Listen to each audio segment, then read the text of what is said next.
This is CBN Newswatch. Thanks for joining us for CBN Newswatch. I'm Wendy Griffith. Today, Open Doors U.S. released its 2023 list of the world's worst persecutor of Christians. Can one woman capture a kingdom of God perspective through her music? It's a failing grade for the U.S. military, according to a national security report. What can be done to fix it? And why is backyard beekeeping becoming a growing trend? All these stories and much more coming up on CBN Newswatch. We begin this half hour with President Biden addressing the classified documents found at his private home and office for the first time since a special counsel appointment. While surveying the weather damage in California, President Biden addressed the investigation, saying he has no regrets. We have a serious problem here we're talking about what's going on, and the American people don't quite understand why you don't ask me questions about that. I think you're going to find there's nothing there. I have no regrets. I'm following what the lawyers have told me they want me to do. It's exactly what we're doing. There's no there. No, there. Well, his administration is promising to cooperate with appointed special counsel Robert Hur. The House Oversight Committee is vowing to look into the administration's transparency and why the initial discovery of classified documents in November was made in January, after the midterm elections. The Biden administration says Republican-led inquiries into the documents in Congress are politically motivated and says Republicans showed little interest in investigating classified documents seized by former President Trump's Mar-a-Lago estate. That case is currently under investigation by its own special counsel. Open Doors has released its 2023 World Watch List, and North Korea has returned to the top spot as the world's worst persecutor of Christians. Worldwide, more Christians are now facing intense persecution or discrimination than ever before. Gary Lane brings us some highlights. Although fewer Christians died for their faith in Christ last year, Christian persecution is up, increasing to the highest levels ever reported. According to Open Doors, a ministry to the persecuted church, 1 in 7 Christians worldwide now experience high levels of persecution or discrimination. Part of the reason that it's getting worse is because it is getting worse in more places. So particularly this year, we see the spread of violence against Christians in sub-Saharan Africa. In the 10 countries where Christians experience the most persecution, 7 of them are in countries like Somalia, Sudan, and Eritrea. But this year, North Korea earned the top spot as the worst country offender. In 2020, the communist regime passed a new thought law, increasing punishments for consuming Western radio and TV broadcasts, as well as Christian literature. In fact, in 2020, with the anti-reactionary thought law that was introduced in North Korea, we see that just legitimizing further and a consistent persecution of Christians in that nation. But honestly, it is harder for it to get worse than it is today. Last year, Afghanistan held the #1 ranking on the Open Doors World Watch list after U.S. troops withdrew from the country in 2021. This year, Afghanistan is ranked #9. The Christians that remain have gone deep underground, and so there are fewer Christians remaining, and few of them are willing to raise their heads and be seen. Among other countries of concern, India, China, and Nigeria. That West African country is now ranked at #6. Just last week, assailants set the home of Roman Catholic priest Isaac Ache on fire, burning him to death. President Biden removed Nigeria from the U.S. list of countries of particular concern after the Trump administration gave the country that designation in late 2020. There is clear evidence that there is persecution of Christians because of their faith. We would urge them to put Nigeria back onto that list of countries of particular concern. Open Doors is asking that people contact members of Congress about Nigeria and other countries to get involved in helping the persecuted church and to pray daily for suffering Christians worldwide. Gary Lane, CBN News. Thanks, Gary. A renowned composer and violinist hopes her music can help people capture a kingdom of God perspective. The result is a musical retelling of Ezekiel's Valley of the Dry Bones. It reveals a 2,500-year-old prophecy of Jews rising from the ashes of the Holocaust to resurrect today's nation of Israel. Paul Strand has the story from Jerusalem.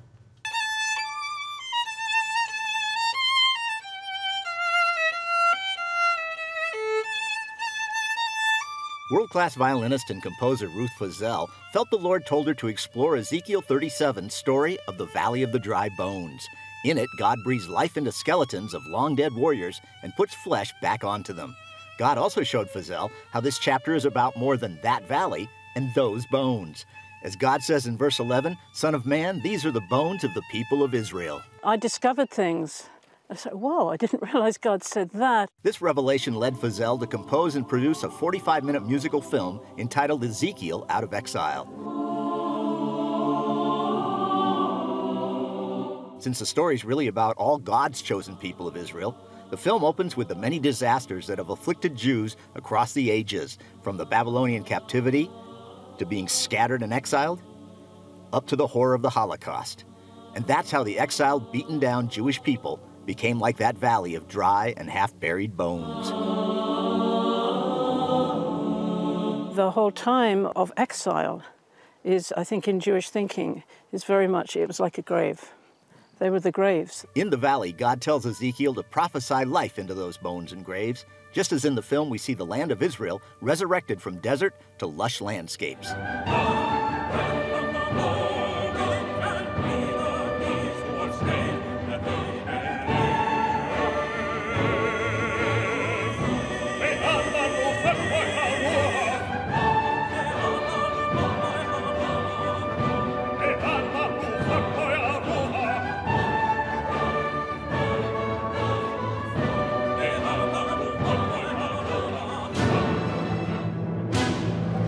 Up from the grave, the bones became mighty Israelites.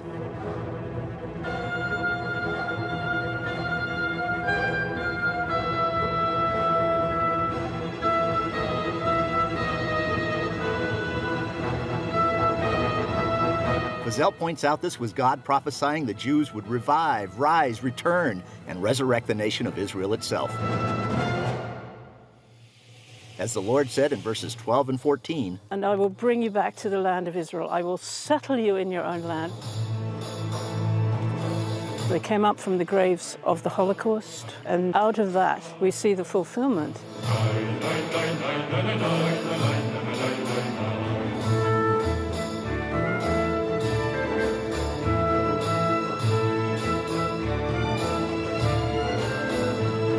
I just think it's the most marvelous expression of God's heart for his people.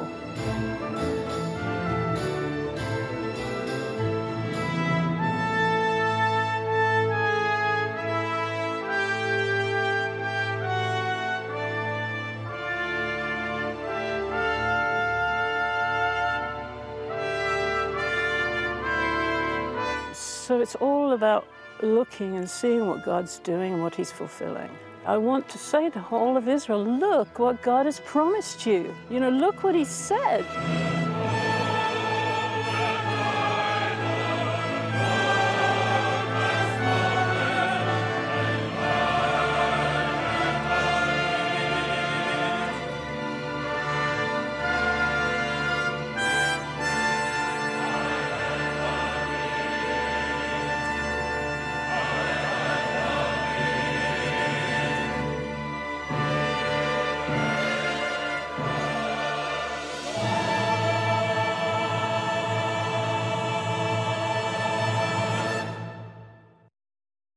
And you can see more stories from the Middle East on Jerusalem Dateline on the CBN News Channel tonight at 8:30 Eastern.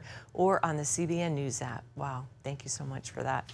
Today, guess what, is the 50th March for Life. Can you believe it? 50 years. Thousands of people will gather in Washington, D.C. for the first march since the High Court struck down Roe. Speakers include Hall of Fame football coach Tony Dungy and Jonathan Roumie, the actor who plays Jesus on The Chosen. CBN News will have live coverage from the event. It begins at 12 Eastern on the CBN News channel. That's today, and our YouTube page, so you want to tune in. CBN is a sponsor of this year's march. Coming up, it's a failing grade for the U.S. military, according to a national security report. See why America is lagging and what needs to be done to strengthen our forces. Welcome back to CBN News Watch. The United States has long prided itself on being a military superpower. Yet recently, our military received a failing grade from an annual report on the strength of America's defense forces. Our country is lagging behind while our adversaries, like China, are increasing their military power. Caitlin Burke explains why this is happening and what we need to do to retain our status as the world's most powerful military. Inflation, a recruiting crisis, aging equipment, and years of budget cuts. All factors weighing into a nonpartisan 2023 U.S. Index of Military Strength. Heritage's conclusion: the United States military is not prepared to meet the current threat environment of an increasingly dangerous world. We assess the overall status of the military as weak, and that's meant to convey a level of gravity. Breaking down the findings by branch, the Army comes in at marginal, seen as aging faster than it's modernizing and much smaller than needed. The Navy, rated as weak, with a rapidly decreasing fleet. A similar rating for the Space Force, which lacks the capacity to manage the explosive growth in space we're seeing from other countries, while the Air Force rates lowest at very weak due to retention issues and aging equipment. The only bright spot among the branches being the Marine Corps, with a strong rating, having adapted well to the needs of today. U.S. nuclear capability is also rated and determined to be strong thanks to a bipartisan commitment to modernization in that area. Index editor Dakota Wood says as of today, the U.S. military as a whole would struggle to meet the demands of a single major conflict, let alone engage on multiple fronts. So if we got involved in some kind of a NATO-Russia thing in Europe, and you really had to focus on that because of interests and obligations, then you don't have an ability to do anything in the Indo-Pacific. And so if you were China and you look at a tied-up America, wouldn't that be an opportune time to then try to retake Taiwan, right? Wood says while funding is the ultimate problem, it's also the solution. In order to get the military back to fighting strength, spending would need to increase, meaning the defense budget would need to come in significantly over the rate of inflation. So it's going to require both parties, and it's going to require both branches, the legislative branch and the executive branch, to agree to dramatically increase defense spending. The Defense Authorization Bill for 2023 gives the military a record $858 billion, $45 billion more than President Biden requested. While that keeps pace with inflation, Wood says it falls short of what's really needed. It's going to take many years of serious investment to get things back to where they should be. America's adversaries, meanwhile, are steadily increasing investments into their military might. You're seeing the Chinese military on track to triple, not double, triple the amount of nuclear warheads it has on station. They are outbuilding us in ships at a rate of 5 to 1. Their Navy is on track to be almost double the size of the U.S. Navy. By the end of the decade, their Space Force is launching more. We've seen what Russia's doing, Iran marching towards a nuclear weapon. We can go around the world. Representative Mike Waltz, a House Armed Services Committee member, says it's time for the U.S. to stop playing catch-up. You're going to see this Congress work to get, and this Republican-led Congress, to get the Pentagon back on its core mission of warfighting, of deterring wars by appearing strong to our adversaries. That's how you keep the peace. Wood warns that's usually easier said than done, as it would require Congress to prioritize projects that won't show immediate benefits. if I get my student loans canceled or something like that, right, that helps me today. If I build a new submarine, well, that won't go into the water for 5 or 6 years. He hopes the ongoing war in Ukraine will remind lawmakers of how expensive war would be with another major power, far different from what the U.S. military faced over the last 2 decades in the Middle East. Non-state terrorist actors with no Navy, no Air Force, no Army in any conventional sense. And so we have gotten used to this idea that a smaller, older, not well-equipped military in this sense is able to do everything that we would want it to do, but that's a false sense of security. When it comes to recommendations, Wood would be encouraged by a significant and consistent investment in munitions, especially since the U.S. has provided Ukraine with more than a quarter of our supply. Then, in the coming years, he suggests an increase in defense spending and a renewed focus on expanding the military's capacity. Caitlin Burke, CBN News, Washington.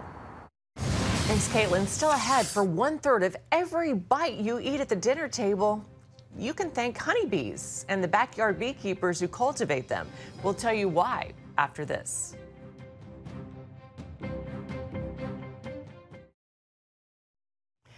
Did you know that 1/3 of every bite that we take when we sit down to eat is made possible by the pollination of honeybees?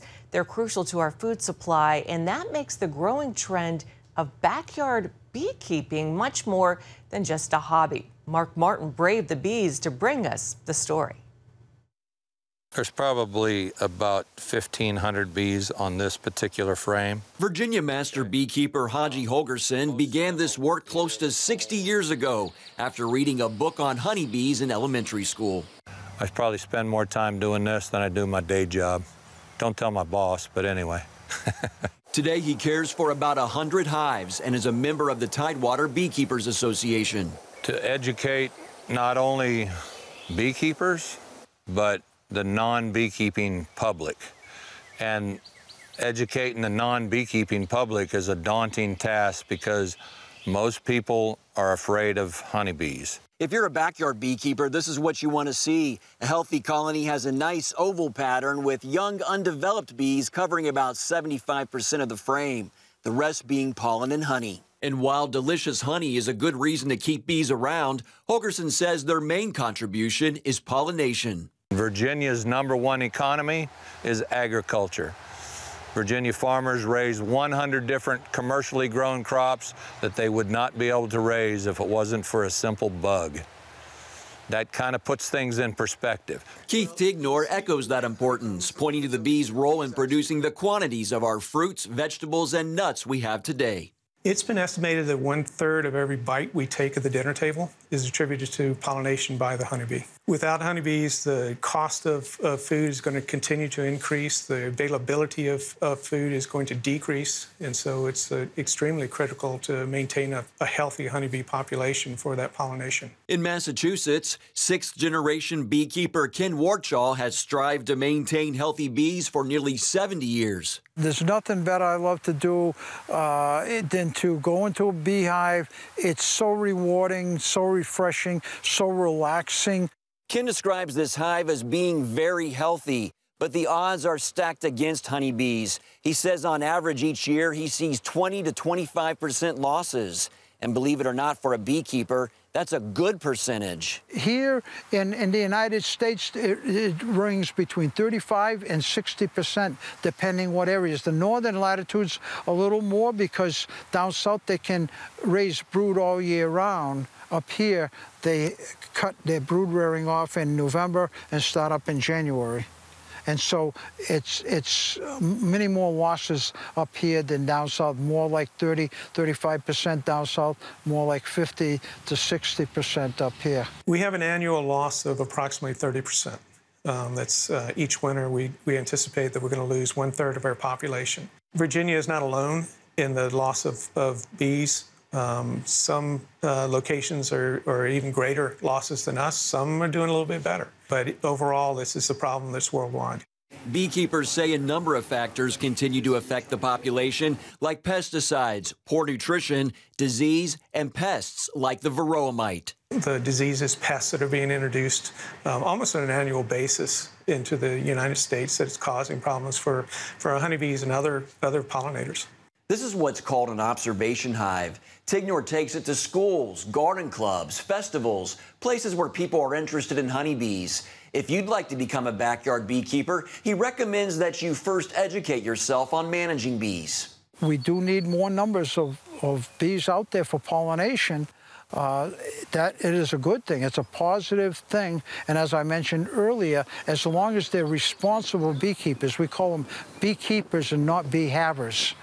Take care, make sure they stay alive and continue to prosper as opposed to just leaving them alone, because without your help, those bees aren't going to survive with those factors all against them. Experts we interviewed acknowledge that even with the work of beekeepers, the overall bee population faces an uphill battle in terms of maintaining numbers. Mark Martin, CBN News. Fascinating. Thanks, Mark. Coming up, is a servant's heart the successful key to long life? See one woman's story next on CBN Newswatch. It's hard to stick to anything for more than 60 straight years, but one woman has set an example of doing just that, and for a good cause, devoting 61 years to serving at Texas Children's Hospital. Now retired, Elaine Cuppers celebrated her 100th birthday. The hospital shared a post honoring their longest-standing volunteer. Sporting her red and white uniform, Cuppers served in various roles, from working at the snack bar to delivering mail and giving tours. And she went well above and beyond that, even taking Spanish lessons to better help her patients and their families. Happy birthday to her. Well, that is going to do it for this edition of CBN Newswatch. Remember, you can find more of our news stories on the CBN News channel anytime or online with cbnnews.com. Tell us what you think of today's stories. You can email us at newswatch@cbn.com or reach out to us on social media. Thanks so much for joining. Have a great weekend. God bless you.